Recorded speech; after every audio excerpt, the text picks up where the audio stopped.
بقی کی جو قبور مطہر ہیں وہ خالصتاً ایک مذہبی مسئلہ ہے. ہمارے نوجوان بچے بچیاں کسی سیاسی جھانسے میں نہ آئیں کہ ان کو بقی کی قبروں کا بہانہ بنا کر مس یوز کیا جائے اور اپنے سیاسی الو کو سیدھا کیا جائے. کوئی بھی مسئلہ اس ہستی کی امامت سے اہم نہیں ہے کہ جس کو چلچلاتی دھوپ میں پالان شتر پر کھڑا کیا گیا تھا.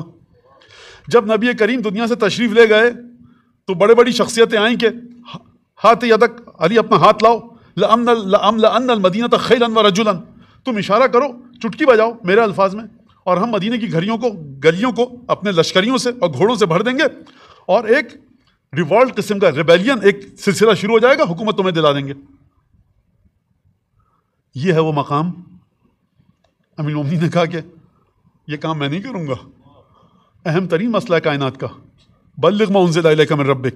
لیکن جناب امیر جانتے ہیں کہ کون کس مقصد کے تحت اچھی بات کر کے اپنا مطلب نکالنا چاہ رہا ہے. لہٰذا بچوں سے میں کہوں واضح اور کان کھول کے سنیں کہ کسی بھی مذہبی مسئلے کو اس بات کی بنیاد اگر کوئی بنائے کہ سیاسی رنگ دے کر اپنی دکان چمکائے، ہٹ جائیے وہاں سے، چاہے کوئی بھی بات ہو، کسی کی بھی بات ہو، خوب اچھی طرح سمجھیے. دوسری بات، وہ تمام کے تمام نادان، بے سمجھ، نا سمجھ لوگ کہ جن کو کچھ نہیں آتا. اچھا آپ ڈاکٹر ہیں، مولانا آپ سے کہتا ہے دیکھیے یہ غلط چیز ہے.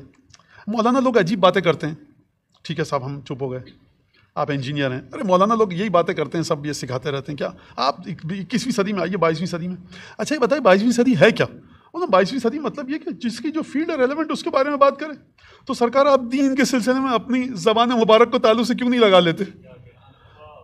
شعراء کو دیکھیے، یعنی واقعی مجھے حیرت ہوتی ہے، اپنے کانوں پر یقین نہیں آتا واللہ باللہ کہ جب نوحہ، قصیدہ، مرثیہ، سوس، سلام میں ہم جناب سیدہ کی قبر کو باقی میں بنوائیں گے.